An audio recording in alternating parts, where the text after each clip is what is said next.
یہ خصوصی طور پہ جو ان لوگوں کے لیے میں بات کرنے جا رہا ہوں کہ جو لوگ بیرون ممالک ہیں اور عمومی طور پہ جو اپنے ممالک میں کام کر رہے ہیں اور اپنے گھر کی کفالت کرتے ہیں، اپنے گھر کا خرچ پورا کرتے ہیں، اپنے گھر کے لیے رزق روزی اکٹھا کر کے لاتے ہیں،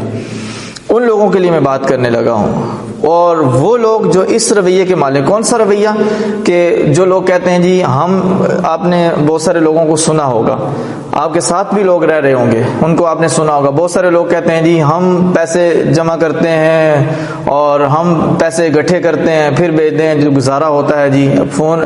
جب تک ہم پیسے نہ بھیجیں فون آتے رہتے ہیں گھر سے، اور جب پیسے بھیج دیں پھر گھر والے قدر بھی نہیں کرتے، پوچھتے بھی نہیں جی۔ اور بعض دفعہ آپ نے یہ بھی سنا ہوگا، کہتے ہیں جی کہ پتہ نہیں گھر والے سمجھتے ہیں کہ درختوں سے اتار کے جی پیسے یا زمین سے نکال کے ہم پیسے بھیجتے ہیں، اس طرح کی فرمائشیں شروع کر دیتے ہیں ہم سے گھر والے،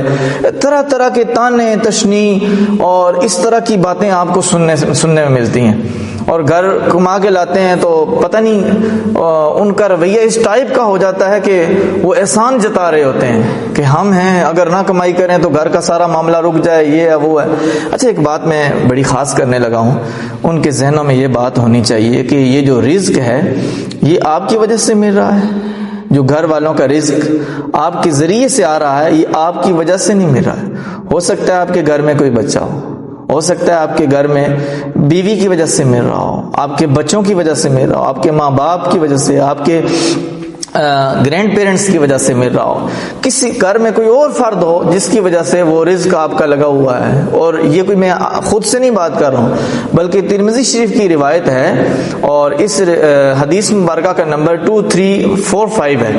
اس میں دو بھائیوں کے حوالے سے میں مفہوماً آپ کے سامنے یہ بات رکھتا ہوں کہ اس میں دو بھائی ہیں اور ان میں ایک بھائی حضور کریم آقا صلی اللہ علیہ وسلم کی بارگاہ میں حاضر ہوتا ہے، آ کے عرض کرتا ہے یا رسول اللہ صلی اللہ علیہ وآلہ وسلم، یہ جو میرا بھائی ہے نا یہ آپ کے پاس ہی بیٹھا رہتا ہے، یہ کام کاج نہیں کرتا، میں کام کر کر کے تھک جاتا ہوں اور میں کھیتی باڑی کر کر کے بہت تھک جاتا ہوں، اور یہ کام نہیں کرتا، یہ آپ کے پاس بیٹھتا ہے، باتیں سنتا ہے اور آپ کی صحبت میں بیٹھا رہتا ہے، میرا ہاتھ نہیں بٹاتا۔ تو حضور صلی اللہ علیہ وسلم نے بڑا خاص جملہ فرمایا، آپ نے فرمایا لعلک ترزق بہ، کہ شاید تجھے جو رزق مل رہا ہے وہ بھی اسی کی وجہ سے مل رہا ہے۔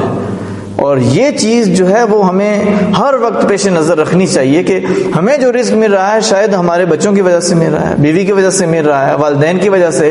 یا ہمارے باپ دادا کی وجہ سے جو ہمارے گھر میں ہیں، یا کوئی بھی ایسا فرد جو ہمارے گھر میں موجود ہے اس کی وجہ سے رزق مل رہا ہے۔ ہم سمجھتے ہیں کہ ہم کما کے لاتے ہیں جی، اور تانے تشنیع ہم سنتے رہتے ہیں لوگوں سے کہ کبھی تانے دے رہے ہوتے ہیں، کبھی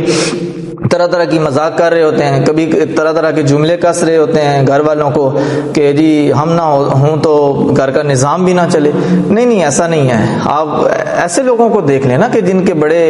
کسی گھر کی کفالت کرنے والے فوت ہو گئے ہیں، کیا ان کے نظام نہیں چل رہے ہیں؟ جانے کے بعد ہو سکتا ہے اچھے نظام چل رہے ہوں۔ یہ اللہ تعالیٰ ہے ساری کائنات کا نظام چلانے والا، یہ ہمیں نہیں سوچنا چاہیے۔